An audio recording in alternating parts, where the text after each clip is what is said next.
vous conduise dans toute la vérité, utile pour une préparation sûre, normale et complète pour son règne et pour sa gloire, qui est l'objet de l'appel adressé en tous en Jésus-Christ selon 1 Thessaloniciens, chapitre 2, versets 11 et 12.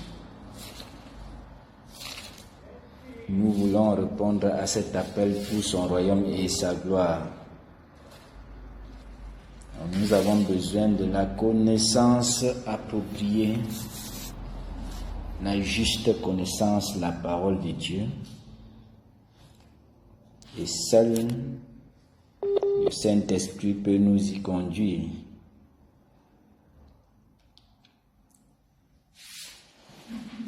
Alors lisons dans Jean chapitre 12, Jean chapitre 16, versets 12 à 14, pour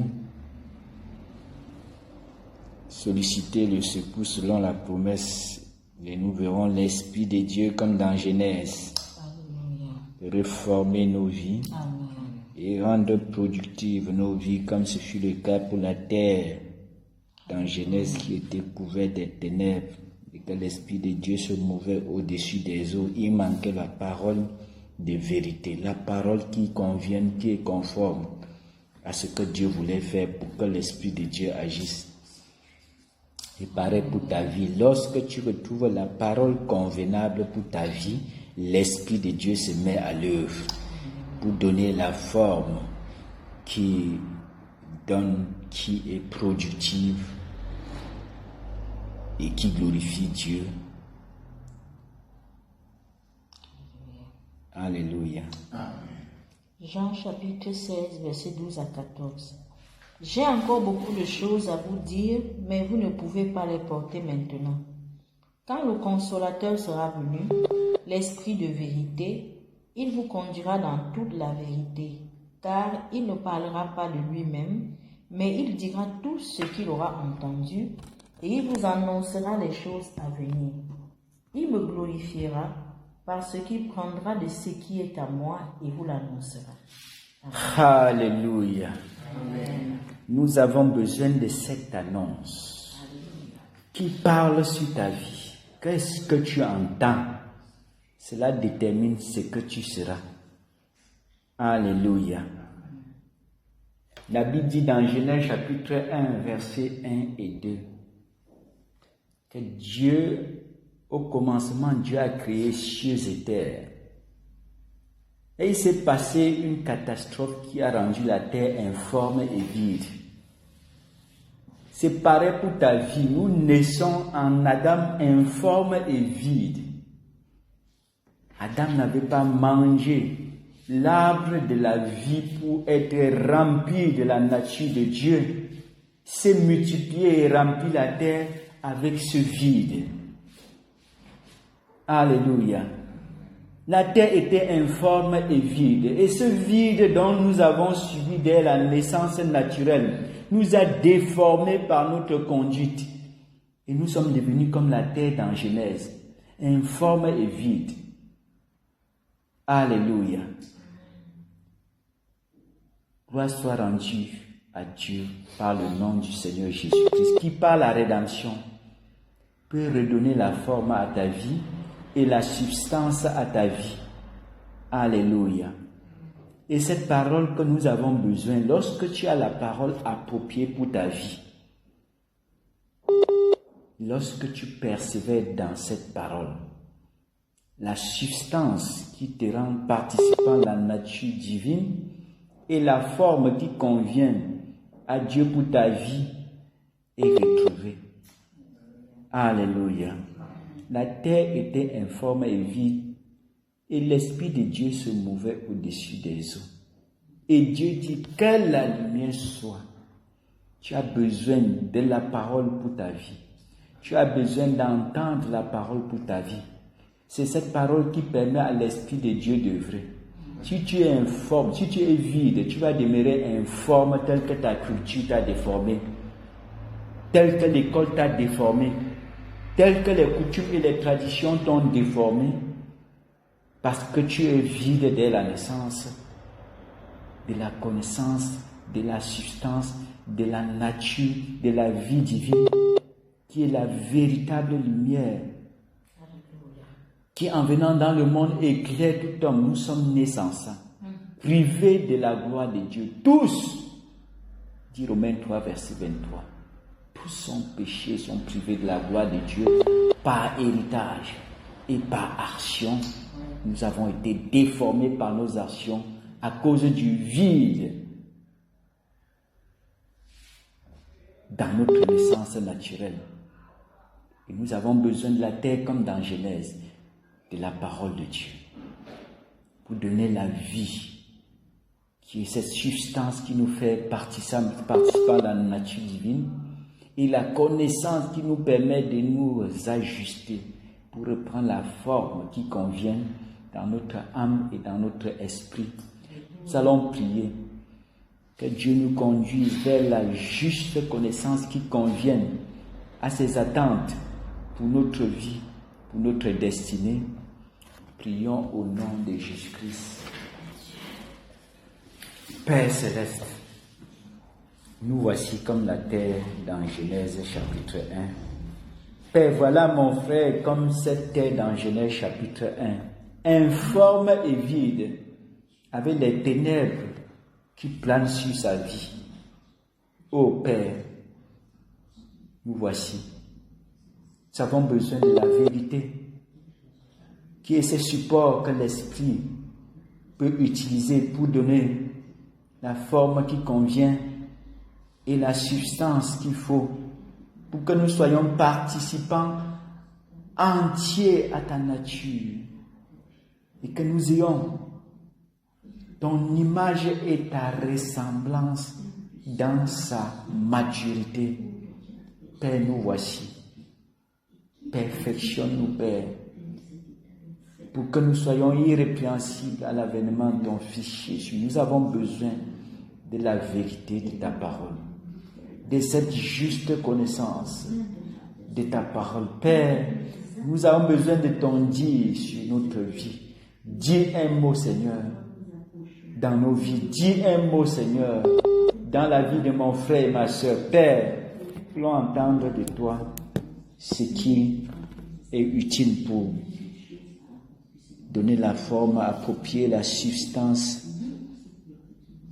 convenable dans nos vies. Père, nous savons que par Christ, tu nous as fait participants de ta nature. Nous voulons, Seigneur, grandir en maturité sur la nature divine que tu nous as donnée par grâce. Père, voulons, comme dit Paul dans Galates, Seigneur, avoir que Christ soit entièrement formé en nous. Seigneur, que Christ prenne la forme mature en nous et que nous exprimons, Seigneur, de façon tangible la nouvelle nature que nous avons acquise par grâce. Visite nos pères ce matin. Visite mon frère, ma soeur ce matin, Père, et que l'effectivité de la nature de Christ soit réelle en nous par nos actions et nos paroles. Ô Père, que Christ soit vu.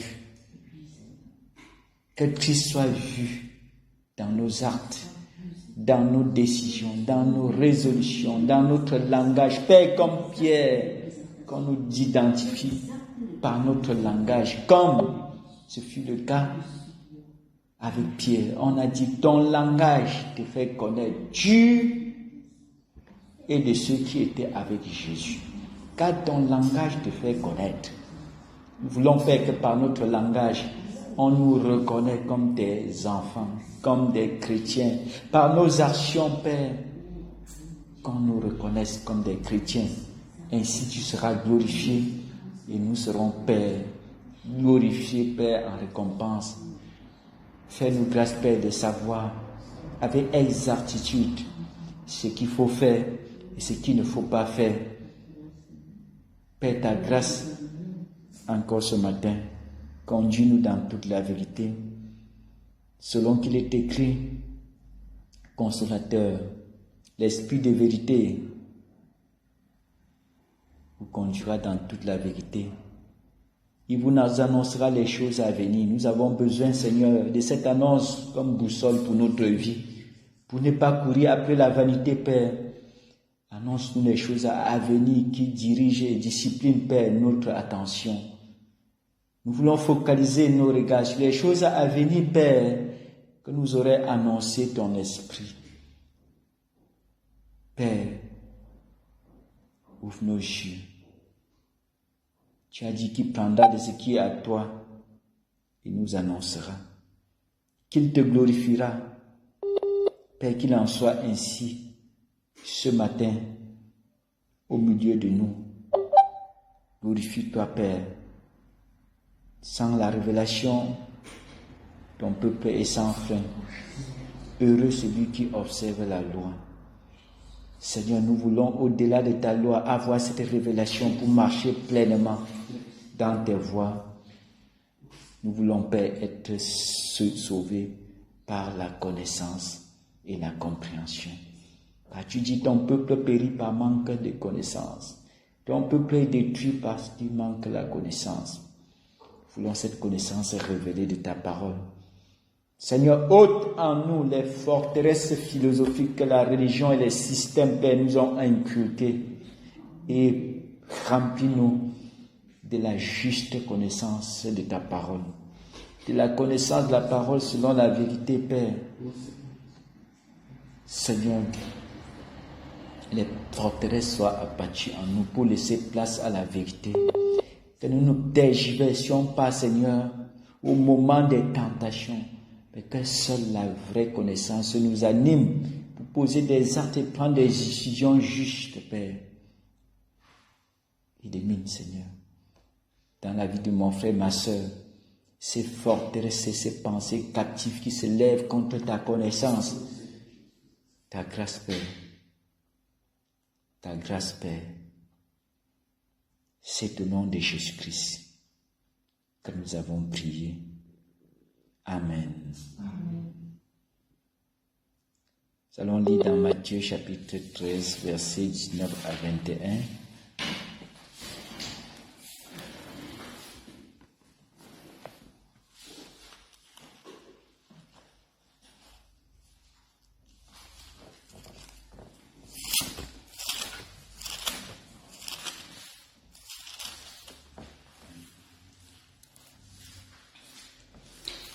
Matthieu chapitre 13, versets 19 à 23. Lorsqu'un homme écoute la parole du royaume et ne la comprend pas, le malin vient et enlève ce qui a été semé dans son cœur. Cet homme est celui qui a reçu la semence le long du chemin. Celui qui a reçu la semence dans des endroits pierreux, c'est celui qui entend la parole et la reçoit aussitôt avec joie, mais il n'a pas de racine en lui-même. Il manque de persistance et dès que survient une tribulation ou une persécution à cause de la parole, il y trouve une occasion de chute. Celui qui a reçu la semence parmi les épines est celui qui entend la parole, mais en qui les soucis du siècle et la séduction des richesses et toute cette parole et la rendent infructueuse. Celui qui a reçu la semence dans la bonne terre, c'est celui qui entend la parole et la comprend. Il porte du fruit, et un grain en donne 100, un autre 60, un autre 30. Amen. Alléluia. Lorsqu'un homme écoute la parole du royaume et ne la comprend pas, le malin vient, enlève ce qui a été semé dans son cœur. Cet homme est celui qui a reçu la semence le long du chemin. La compréhension de la parole du royaume est la condition fondamentale pour porter des fruits avec Dieu. Car c'est pour le royaume de Dieu que Jésus a été envoyé sur la terre selon les Écritures. C'est pour le royaume de Dieu que Jésus a été envoyé sur la terre selon les Écritures. La finalité de son œuvre, c'est la promotion du royaume de Dieu. La rédemption n'a été qu'un moyen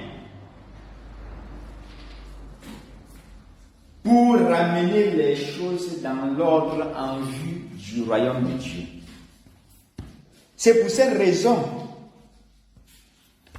qu'il est écrit, lorsqu'un homme écoute la parole du royaume et ne la comprend pas, tu ne peux pas porter des fruits avec Dieu. Quand on parle des fruits ici, c'est ce qui demeure. Quand on parle des fruits ici, c'est ce que Jésus vient retrouver. Il s'agit des fruits matures, des fruits prêts à entrer finalement dans l'éternité avec Dieu. La parole déclare 1 Thessaloniciens chapitre 2 versets 11 à 12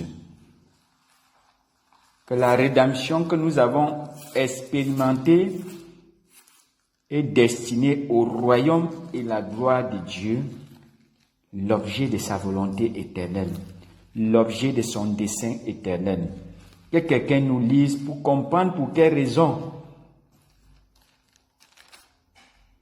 Jésus peut tenir ses propos. Vous savez aussi que nous avons été pour chacun de vous ce qu'un père est pour ses enfants, vous exhortant, vous consolant, vous conjurant de marcher d'une manière digne de Dieu qui vous appelle à son royaume et à sa gloire. Un père donne le précieux à son enfant. Si tu aimes un chrétien, communique-lui la vision divine dans la rédemption qu'il a expérimentée. Vision en tant qu'objectif. Vision en tant que finalité. Pourquoi Dieu a manifesté la rédemption par Christ? Parce qu'il veut régner, il veut se glorifier. Ce n'est pas d'abord pour satisfaire ton problème humain. Ce n'est pas d'abord pour ton intérêt, toi qui es sauvé. Premièrement, c'est pour son royaume et sa gloire, l'objet de la création de l'univers. Si tu ne comprends pas ça, tu peux être sauvé, t'embrouiller et perdre le salut. Parce que la vision est importante pour la persévérance dans les choses spirituelles. Et c'est pour cette raison que lorsqu'un homme écoute la parole du royaume et ne la comprend pas, pourquoi le malin vient enlever? Lorsque tu vis une vie sans objectif, sans vision, il est difficile pour toi de persévérer et de marcher sur la voie juste.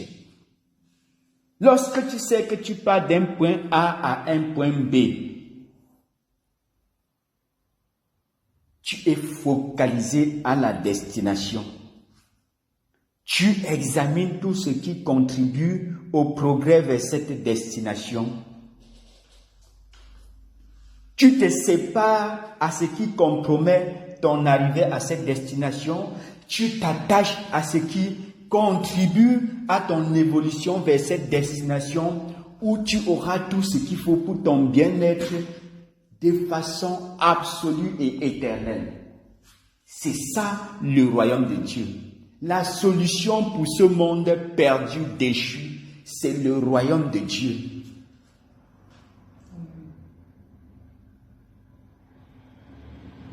C'est à venir, ce n'est pas un royaume présent. Jésus dit, mon royaume n'est pas de ce monde, c'est à venir, c'est futur. Et nous sommes proches de ce royaume. Lorsque quelqu'un a compris ça, que Dieu a pourvu à la solution de l'humanité, des souffrances, injustices, maladies, oppressions, pauvreté, manquement, Dieu a prévu un autre monde où il n'y aura plus ça. Là où il règne, il y a la sécurité. Là où Dieu règne, il y a la richesse. Là où Dieu règne, il y a l'abondance. Là où Dieu règne, il y a la santé. Là où Dieu règne, il y a l'épanouissement, il y a la satisfaction. Mais où est-ce qu'il règne? Dans le monde à venir. C'est pour cela que les disciples prient que ton nom soit sanctifié et que ce règne vienne. Le royaume de Dieu n'est pas présent, c'est à venir. Et quand tu es intéressé à vivre éternellement dans ce pays-là, que Dieu personnellement est architecte et constructeur, ce pays où Jérusalem est la capitale, quand tu veux habiter là-bas pour la solution à tes problèmes, Dieu est premièrement satisfait parce qu'il a créé l'homme pour son règne et pour sa gloire, et que l'homme a chuté et a été privé de ce royaume et de cette gloire, selon Romains 3, 23. Mais si tu te disposes pour que dans la suite des temps, il règne sur ta vie, tu seras heureux. Son règne n'est pas un règne dictatorial, oppresseur et destructeur comme le règne de Babylone sur les nations actuelles. Tous les pays du monde actuel sous la tutelle de Babylone ont pour finalité l'oppression, l'injustice, les rois de ce monde, dit le Seigneur. Luc chapitre 22. On les appelle les bienfaiteurs quand ils s'organisent avec leur démagogie politique pour nous oppresser, et nous les appelons les bienfaiteurs. Quelle est la finalité? La désolation, la calamité. Alléluia. Luc chapitre 22, verset 25. Jésus leur dit: les rois des nations les maîtrisent et ceux qui les dominent sont appelés bienfaiteurs. Continue. Les rois des nations les dominent. Il n'en est pas ainsi pour le royaume de Dieu. Le royaume de Dieu n'est pas un royaume oppressif. Matthieu 19, Matthieu 20, versets 25 et 26.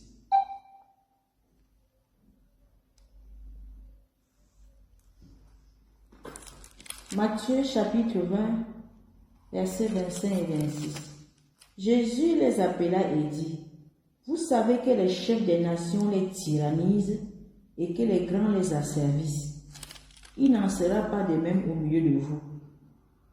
Mais quiconque veut être grand parmi vous, qu'il soit votre serviteur.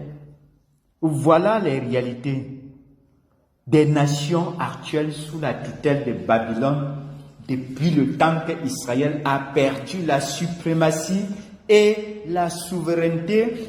Dieu a confié la gouvernance, la domination à Babylone au temps de Nebuchadnezzar, en assignant un temps pour les nations sous la tutelle de Babylone. Et ce temps est un temps de règne oppressif, de tyrannie, de confusion, pour que l'homme apprenne ce que c'est que l'absence de Dieu dans la gouvernance. Il a confié ça à Nebuchadnezzar et a illustré le temps des nations sous la forme de la statue de Nebuchadnezzar qui va de la tête jusqu'au pied d'argile, pour illustrer le temps des nations où l'homme doit subir cette tyrannie, cette oppression, cette déception, ces calamités qui accompagnent, pour apprendre ce que c'est que l'absence de Dieu dans la scène politique, dans la scène de gouvernance. Et gloire soit rendue à Dieu,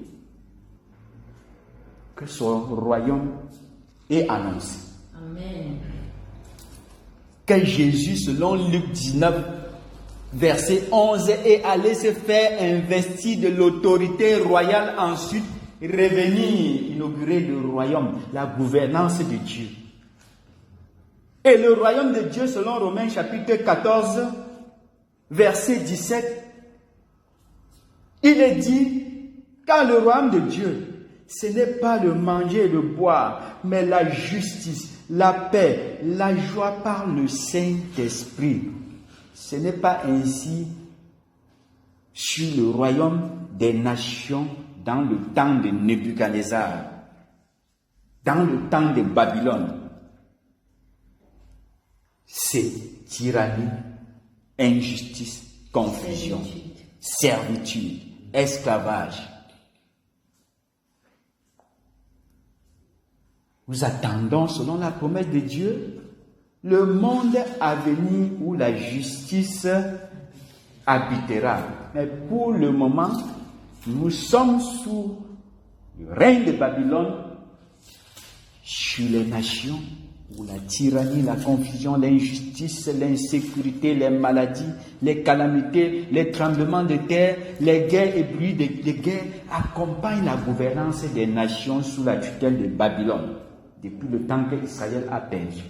Donc nous devons comprendre le royaume de Dieu et nous rapprocher de l'agneau de Dieu pour le salut. Et entreprendre maintenant la conquête de ce royaume. La conquête du royaume de Dieu. Chercher le royaume et sa justice. Lorsque tu trouves sa justice basée sur les commandements, ta conduite change. La sainteté s'impose et la justice s'impose pour qui est à la conquête du royaume de Dieu. Pour qui est à la conquête du royaume de Dieu. Lorsqu'un homme comprend la parole, entend et ne la comprend pas, l'ennemi vient t'enlever pour parler de tout dans la Bible, sauf la destination qui peut converger tes élans, tes initiatives, tes activités, tes œuvres. Quand tu n'œuvres pas dans la perspective du royaume, tu peux être livré à tout vent de doctrine. On dit Jésus est rouge, Dieu est vert, Dieu est ceci. Dieu veut que tu sois ceci, tu dis Amen. Il veut que tu sois cela, tu n'as pas de boussole. Tout ce qu'on te dit que Dieu veut que tu aies, tu sois. Si ce n'est pas dans la perspective de marcher d'une manière digne de ta vocation céleste, avec une conduite conforme à la justice de Dieu, dans la Bible dit dans Ephésiens 4, verset 20 à 24, eu égard à notre vie passée, nous devons nous dépouiller du vieil homme qui se corrompt par des convoitises trompeuses et revêtir l'homme nouveau créé dans une sainteté et une justice qui provient de la vérité, en même temps en marchant d'une manière digne de la vocation céleste, comme le dit verset 1 du chapitre 4 de Éphésiens. À ce moment, tu es un disciple de Jésus pour son royaume. C'est ainsi qu'il a marché. Si on n'a pas compris le royaume, on va chercher le salut pour le bien-être, pour sa sécurité, pour sa santé, pour sa réussite dans la perspective du siècle présent. Or, Jésus dit, cherche le royaume et sa justice et toutes les autres choses relatives à ta vie dans le présent, c'est lui qui détermine. Toutes les choses que les païens cherchent comme objectif de leur vie, Dieu dit qu'il dispose à ceux qui sont dans la conquête du royaume en considérant sa justice, basée sur les commandements que Jésus a ajournés dans Matthieu 5, 6, 7. Toutes les autres choses. Si tu entends la parole du royaume, tu ne la comprends pas, l'ennemi enlève et il te fait être sauvé pour chercher tes intérêts. Il ne t'empêche pas d'aller à Jésus, mais il t'empêche d'avoir la vision de Jésus. Et Jésus sera comme un veau d'or que Israël a fabriqué dans le désert. Un Dieu qui produit la joie, qui fait danser, qui fait se réjouir, sans te focaliser à un Dieu qui veut que tu arrives à Canaan pour le servir dans la terre promise. Israël a commencé à danser, à se réjouir dans le désert, sans s'intéresser aux règles du jeu, aux commandements que Moïse cherchait sur la montagne. La joie sans règlement a pour finalité la destruction dans le désert, la mort dans le désert. Et beaucoup sont dans cette perspective à cause de la grâce bon marché qu'on leur a présentée. La grâce qui n'est pas suivie de la vérité. Jésus est venu avec la grâce et la vérité. La vérité nous recommande la sainteté et la justice pour le royaume de Dieu. Si tu ne comprends pas ça, si le malin t'a enlevé la compréhension du royaume qui est la destination des sauvés et les principes pour y arriver, tu es en danger. Même si tu es sauvé, c'est une affaire de temps. Quand la fausse doctrine vient, tu embrasses. Quand les faux prophètes viennent, tu embrasses. Quand les faux pasteurs, apôtres, docteurs, tu vas embrasser tout ce qu'il y a comme doctrine pour ta satisfaction et non premièrement pour la satisfaction du Créateur, du Sauveur. Et la fin de ta vie, c'est la confusion. Donc, nous avons intérêt à comprendre le royaume de Dieu pour marcher d'une manière digne de ce royaume. Et toutes les autres choses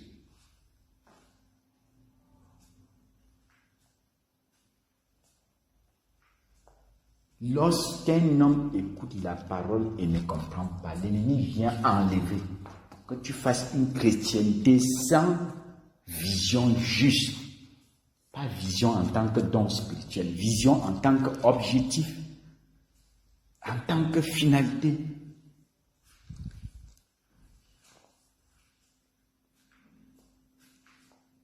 Quelle catégorie de terre sommes-nous? Le long du chemin ou l'endroit pierreux où on est indisponible? Le long du chemin, c'est l'indisposition.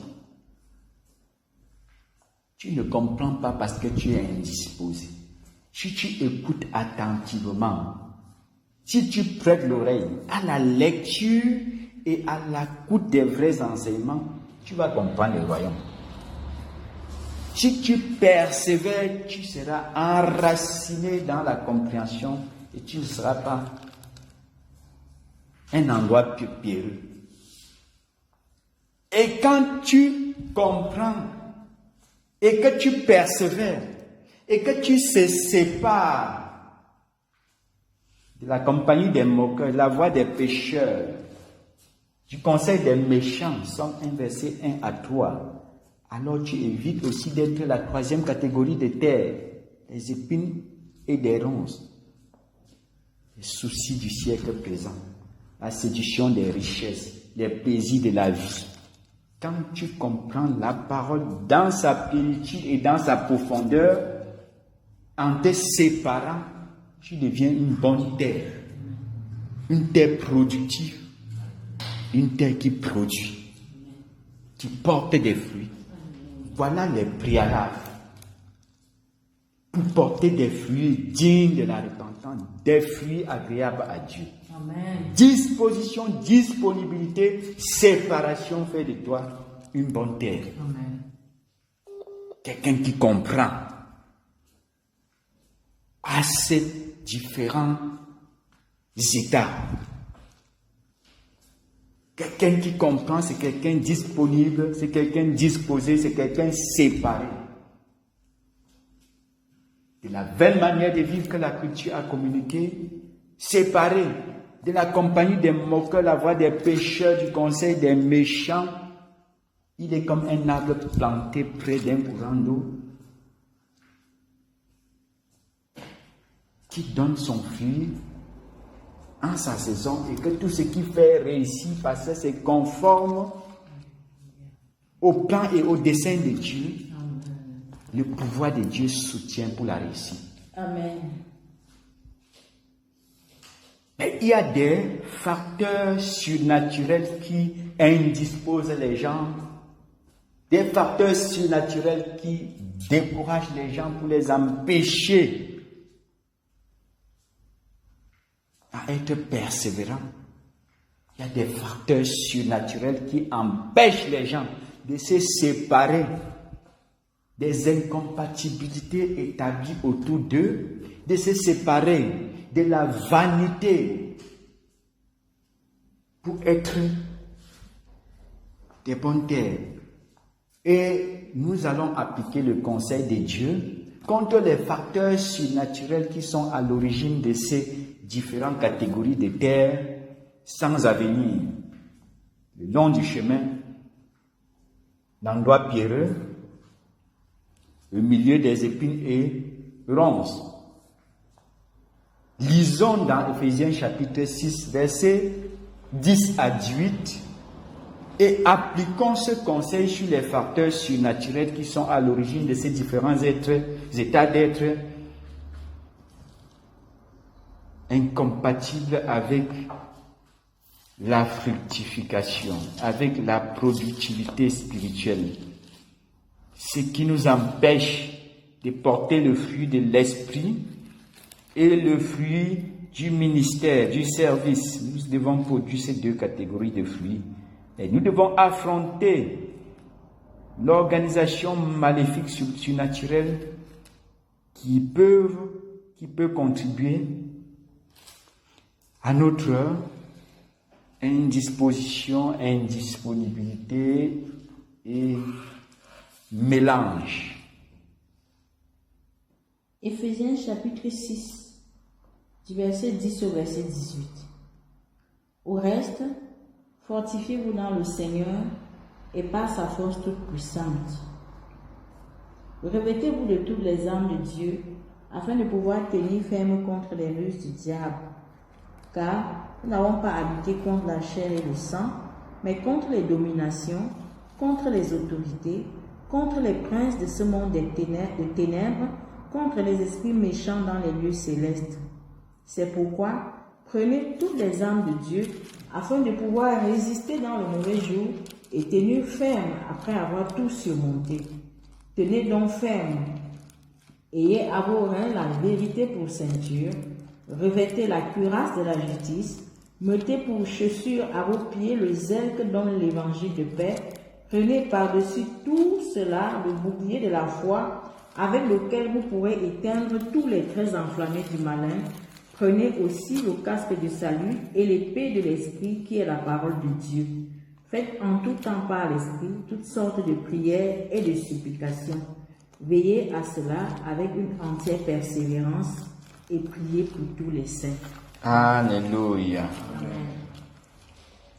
Tenez ferme après avoir tout surmonté. Nous avons des échelles à gravir dans notre marche de ce monde vers le royaume de Dieu, comme ce fut le cas pour Israël, d'Égypte à Canaan. Alléluia.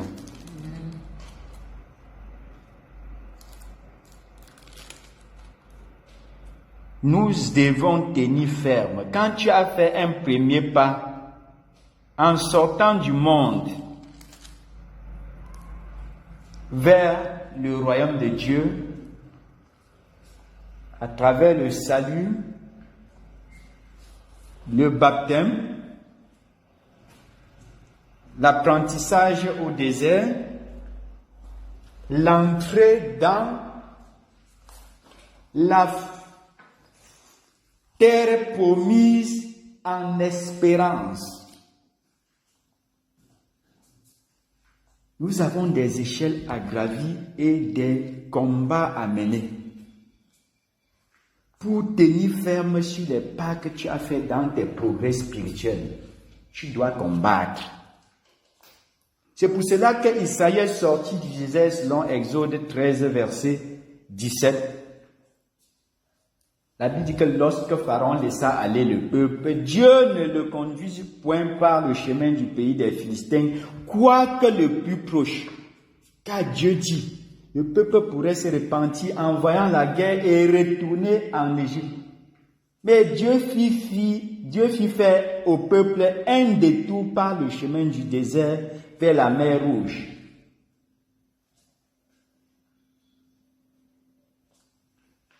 Il y a des choses que Dieu ne nous donne pas subitement après la conversion parce qu'il sait que la guerre que ça peut déclencher peut nous faire rétrograder et retourner dans le monde. Il y a des choses que Dieu ne nous laisse pas la possession après le salut. Parce qu'il sait que lorsque l'ennemi va arracher avec violence, ça peut nous créer des frustrations et nous pousser à rétrograder. Quelqu'un qui suit le processus normal de la croissance spirituelle, après la nouvelle naissance, il y a le désert qui doit passer. Dieu le fait faire un détour. Il ne lui fait pas directement entrer dans le ministère, entrer dans une bénédiction particulière. Non, Dieu lui fait passer par le désert où il contrôle sa vie et lui enseigne ses principes et ses lois avant de lui confier des responsabilités.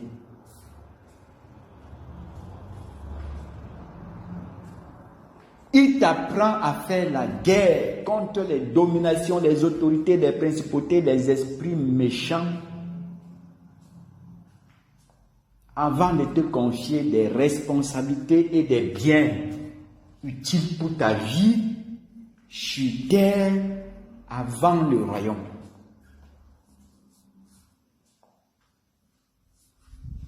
Sur la base de ce conseil,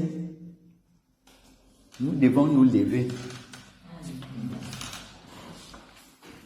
et commander comme il est écrit. Voici les miracles qui accompagneront ceux qui auront cru. Marc chapitre 16. En mon nom, ils chasseront les démons. Luc 10, il dit, je vous ai donné le pouvoir de marcher sur les serpents, les scorpions et toute la puissance de l'ennemi. Matthieu 16, il dit que tout ce que vous lirez sur la terre sera lié dans les cieux. Tout ce que vous délirez sur la terre sera délié dans les cieux. Il faut apprendre à exercer cela pour voir Dieu nous confier des choses utiles pour notre progrès vers son royaume. S'il le confie avant, nous allons utiliser ça contre lui sans savoir. L'ennemi va nous manipuler pour utiliser ça contre Dieu même sans s'en rendre compte. Mais quelqu'un qui est préparé à la guerre facilement peut utiliser pour la bonne cause les choses que Dieu lui confie. Peut facilement jouir ce que Dieu lui confie. Donc nous devons commander au nom de Jésus-Christ que s'éloigne de notre vie, de notre maison, de notre famille, des frères et des bien-aimés que Dieu connecte à nous. Nous devons exercer le combat aussi en leur faveur, comme Jésus l'a fait pour Pierre dans Luc 22. C'est que Satan vous a réclamé pour vous crifler comme le froment. Mais j'ai prié pour toi afin que ta foi ne défaille point. Quand tu seras converti, affermis les autres. Nous avons la responsabilité d'affronter et éloigner ces forces pour maintenir nos positions dans le progrès spirituel. Et Éphésiens, nous avons dit, priez pour tous les saints dans le sens du combat. Donc, au-delà de la supplication que nous faisons au Père avec douceur, humilité, avec respect, il y a le combat, la répression que nous devons exercer avec violence contre ces forces. comme faisait Jésus. Quelle est cette doctrine? Il commande avec autorité aux puissances, aux esprits, et les esprits lui sont soumis. Le Seigneur a exercé ces deux aspects de la prière sur ses genoux devant le Père et avec violence contre les démons. Alléluia. Le refus de combattre fera de toi la victime, un prisonnier à l'échelle du temps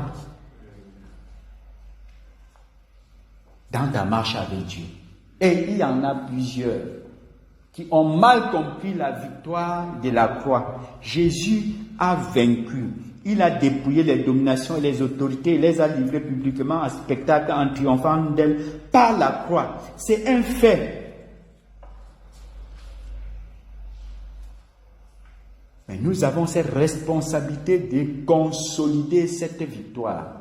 Nous avons cette responsabilité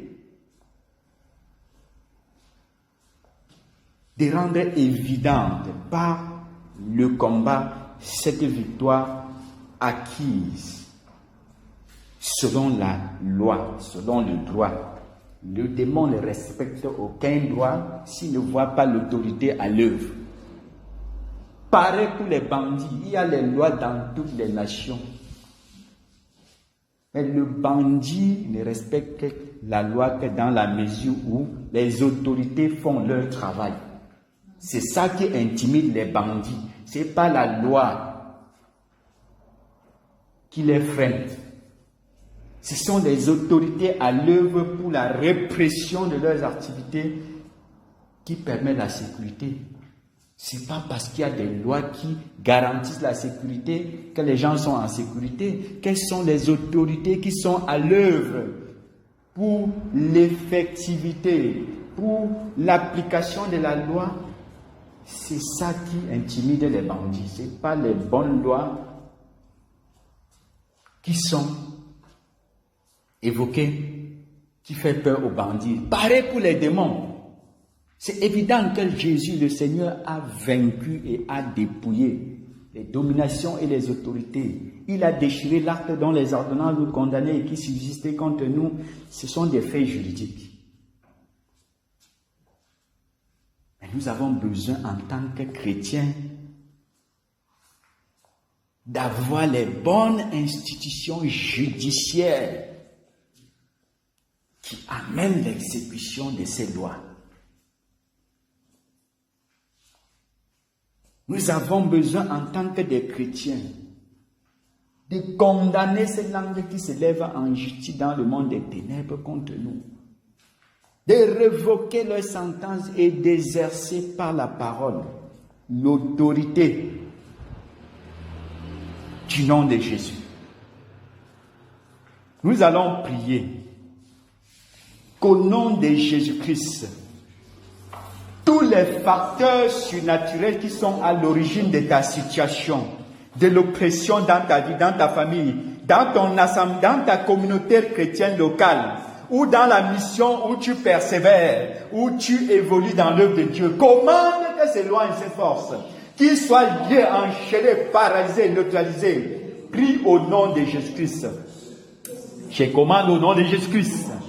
À vous, domination, autorité, principauté, esprit méchant, démons opposés à ma destinée, à mon ministère, à ma famille, à ma maison, à mon foyer, au nom de Jésus-Christ, je vous dégote, opposé à mes enfants, à mes frères, à mes sœurs, je dégote, j'enchaîne, au nom de Jésus-Christ. Allez dans les lieux arides, sortez de ce lieu de culte, libérez cette maison, allez dans les lieux arides, allez dans les lieux arides, au nom de Jésus-Christ. Je commande à vous, domination, autorité, principauté, esprit méchant, libérez ma vie, ma destinée, mon mystère, libérez, allez dans les lieux arides, dans les lieux arides, dans les lieux arides, dans les lieux arides. Je déclare lié, enchaîner vos œuvres, vos activités, paralyser, anéantir vos forces, votre influence contre ma vie, contre ma famille, contre mon foyer. Au nom de Jésus-Christ, je détruis vos œuvres, je détruis vos armes, fabriquées contre ma vie, fabriquées contre ma famille, fabriquées contre mon frère, contre ma soeur. Au nom de Jésus-Christ, Sortez, libérez le peuple de Dieu. Allez dans les guerres avec vos maladies, vos infirmités. Planifiez contre le peuple de Dieu. Je détruis vos projets. Je détruis vos œuvres. Je détruis vos activités. Contre la vie de mon frère, ma soeur. Libérez. Allez dans les guerres. Allez. Sors de la vie de mon frère, ma soeur. Sors de sa maison, de son foyer. Sortez de sa famille. Au nom de Jésus-Christ.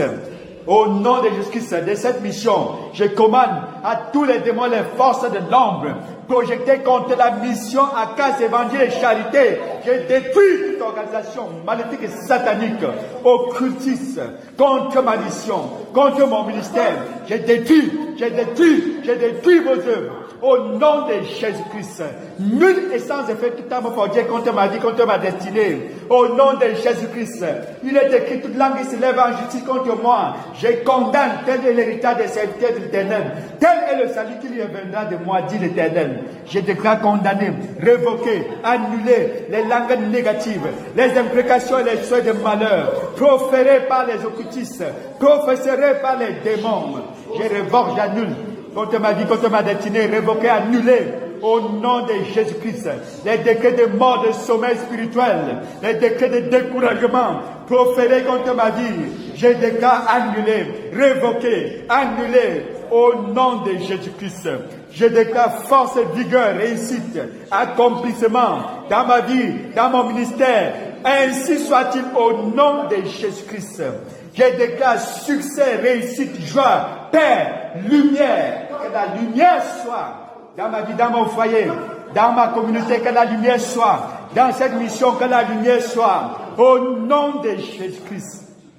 Au nom de Jésus-Christ. Au nom de Jésus-Christ. Nous devons exercer contre leurs instruments d'activité. Actes chapitre 2, versets 17 à 19, nous évoque une promesse de Dieu pour les derniers jours. Et nous sommes aux extrémités de ces derniers jours, où Dieu a promis répandre son esprit sur toute chair. Actes 2, versets 17 à 19. Actes chapitre 2, versets 17 à 19. Dans les derniers jours, dit Dieu, je répandrai de mon esprit sur toute chair. Vos fils et vos filles prophétiseront, vos jeunes gens auront des visions et vos vieillards auront des songes. Oui, sur mes serviteurs et sur mes servantes, dans ces jours-là, je répandrai de mon esprit et ils prophétiseront. Je ferai paraître des prodiges en haut dans le ciel et des miracles en bas sur la terre, du sang, du feu et une vapeur de fumée. Alléluia.